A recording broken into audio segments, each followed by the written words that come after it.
জয় রথে রয়েছে ইস্টবেঙ্গল, তবে এবার সামনে হায়দ্রাবাদ এফসি, যারা এই মুহূর্তে লিগ টেবিলের শেষের দিকে ঢুকছে। তবে ইস্টবেঙ্গল মরিয়া হায়দ্রাবাদকে হারিয়ে জয় হ্যাট্রিক করতে। তার জন্য ছকে কি বদল আনবেন কোচ অস্কার ব্রুজন, আসুন দেখিনি। और ये धोनी की हुई जी गजब ग्रिप कैसे SRMB जैसे SRMB TMT बार की विन ग्रिप टेक्नोलॉजी सीमेंट के साथ बनाए मजबूत पकड़। Grip is important. শুক্রবার হায়দ্রাবাদের জিএমসি বালায়োগি স্টেডিয়ামে হায়দ্রাবাদ এফসির মুখোমুখি হবে ইস্টবেঙ্গল এফসি।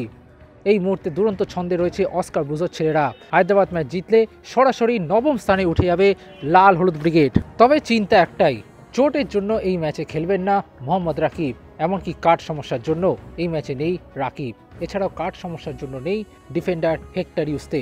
ফলে ছকে বড়সড় বদল আনতেই হচ্ছে অস্কার ব্রুজোকে, সেটা বলাই বাহুল্য। এখন প্রশ্ন হলো হায়দ্রাবাদ এফসির বিরুদ্ধে ইস্টবেঙ্গল কোন পরিবর্তিত ছকে নামবে, আসুন জেনে নিই। গোলে শুরু করবেন প্রভসুকান গিল। এবার এদিকে সেন্টার ব্যাকে হিজাজি মাহিরের সাথে আবারও জুটি বাঁধবেন আনোয়ার আলী। মাঝমাঠ থেকে আবার ডিফেন্সে ফিরবেন আনোয়ার। এক সাইড ব্যাকে শুরু করবেন লালচুনুঙ্গা এবং অপর প্রান্তে সম্ভবত শুরু করবেন প্রভাত লাকড়া।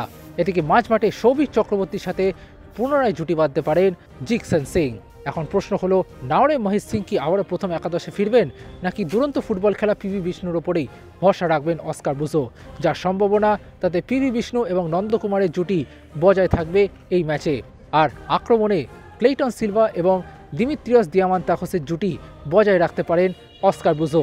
সেক্ষেত্রে ক্লেইটন সিলভা কিছুটা নিচে এবং আক্রমণে ওপরেই শুরু করবেন Dimitrios Diamantakos.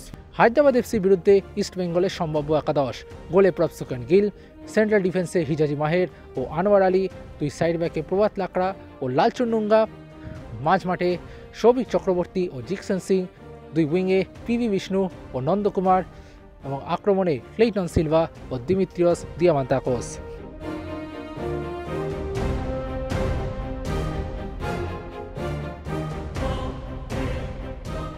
Extra time.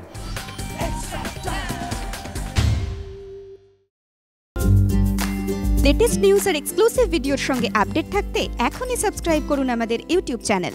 Bell আইকনে ক্লিক করতে ভুলবেন না যেন।